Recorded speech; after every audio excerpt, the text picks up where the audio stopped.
नमस्कार दोस्तों, बुद्ध विचार यूट्यूब चैनल में आपका स्वागत है। आज फिर से मैं एक ज्ञान से भरी और जीवन बदल देने वाली कहानी लाया हूँ। ये कहानी है एक क्रोधी व्यक्ति की। हम क्रोध के कारण अपने जीवन के कीमती से कीमती वस्तु को खो देते हैं। तो दोस्तों, कहानी में खो जाने से पहले आप अपने कर्तव्य को पूरा कर दे, ताकि मैं कोई और कहानी लेकर आऊँ तो आपको उसका नोटिफिकेशन आप तक जरूर पहुँचे। तो चलिए कहानी को शुरू करते हैं। एक दिन गौतम बुद्ध अपने शिष्यों के साथ एकदम शांत बैठे हुए थे। उन्हें इस प्रकार बैठे हुए देख शिष्य चिंतित हुए कि कहीं वह अस्वस्थ तो नहीं है।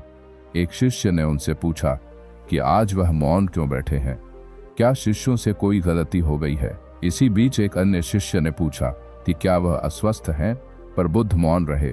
तभी कुछ दूर खड़ा व्यक्ति जोर से चिल्लाया, आज मुझे सभा में बैठने की अनुमति क्यों नहीं दी गई है। बुद्ध आंखें बंद करके ध्यान मग्न हो गए। वह व्यक्ति फिर से चिल्लाया, मुझे प्रवेश की अनुमति क्यों नहीं मिली। इसी बीच एक उदार शिष्य ने उसका पक्ष लेते हुए कहा कि उसे सभा में आने की अनुमति प्रदान की जाए। बुद्ध ने आंखें खोली और बोले, नहीं, वह अछूत है, उसे आज्ञा नहीं दी जा सकती। यह सुनकर शिष्यों को बड़ा आश्चर्य हुआ। बुद्ध उनके मन का भाव समझ गए और बोले, हाँ, वह अछूत है। इस पर कई शिष्य बोले, हमारे आश्रम में जात पात का कोई भेद ही नहीं, फिर वह अछूत कैसे हो गया। तब बुद्ध ने समझाया, आज वह क्रोधित होकर आया है।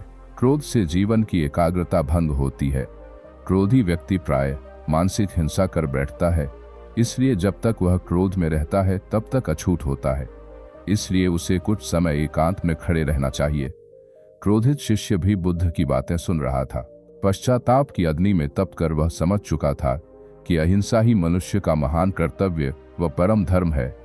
वह बुद्ध के चरणों में गिर पड़ा और कभी क्रोध न करने का प्रण लिया।